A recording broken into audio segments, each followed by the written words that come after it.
Assalamualaikum warahmatullahi wabarakatuh. Kita teruskan lagi perbincangan kita berkenaan pembangunan mapan, dan tumpuan kita kali ini adalah kepada pembangunan ekonomi.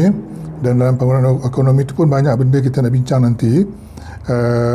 Jadi itulah, dalam bangunan mapan perlu ada keseimbangan antara ekonomi, sosial dan alam sekitar. Dan kita tumpukan kepada ekonomi. Dalam Islam itu ada banyak lagi juz-juz dalam ekonomi itu.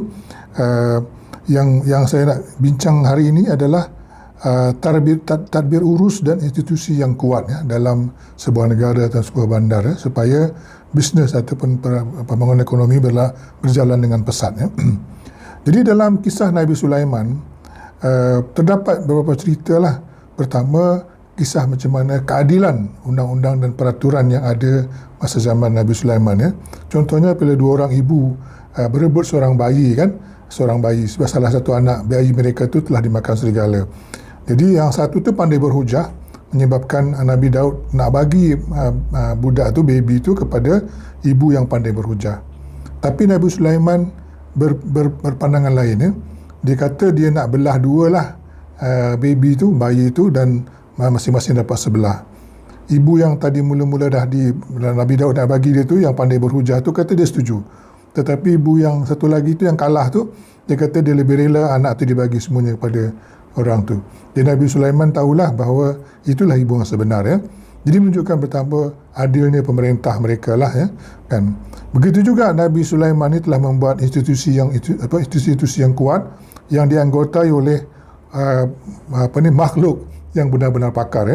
Saya katakan makhluk sebab di sana ada jin, ada burung, ada binatang, ada manusia yang pandai. Jadi masing-masing ada tugasnya, dan telah diberikan tugas mengikut kehebatan mereka lah. Pada hari ini kita tak adalah dalam jentera kita ada jin, ada burung semua kan. Tapi manusia-manusia yang pakar-pakar dalam bidang dia boleh kita manfaatkan untuk membina institusi yang kuat dan berjalan dengan baik. Jadi hari ini kita ada teknologi kan. Dan juga ada amalan-amalan terbaik yang telah dicatatkan, dipanggil best practices yang telah didokumentkan, yang kita boleh manfaatkan. Jadi Rasulullah telah menunjukkan bagaimana mengambil amalan terbaik ataupun best practices daripada banyak tempat. Misalnya dalam strategi perang Khandaq, Rasulullah telah mengambil best practices yang digunakan di Parsi, Parsi kan. Kemudian macam masjid, masa tu gelap, jadi seorang sahabat asal pada Kristian datang mencadangkan supaya buat lampu lah menggunakan minyak zaitun. Jadi sebenarnya tu Masjid Nabawi tu terang lah. Begitu juga pengurusan kerajaan. Rasulullah tidak ada pengalaman, sahabat-sahabat Rasulullah pun tidak pengalaman menguruskan sebuah kerajaan yang besar. Jadi banyaklah best practices daripada Parsi dan juga daripada Rom yang dimanfaatkan untuk menjalankan pemerintahan dari Madinah. Kemudian dalam tadbir urus dan institusi yang kuat ni, itulah kita perlu memberikan tugas kepada orang-orang yang benar-benar pakar. Dalam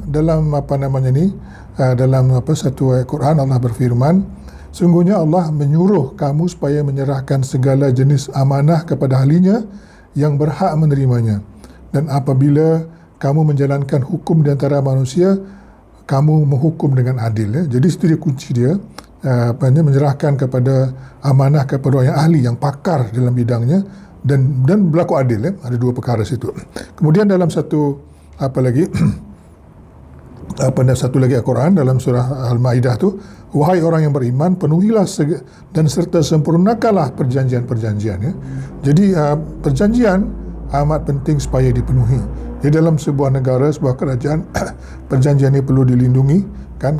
Kerajaan kena mengkuasakanlah supaya apabila buat agreement tu dipatuhi oleh pihak-pihak yang melakukan perjanjian.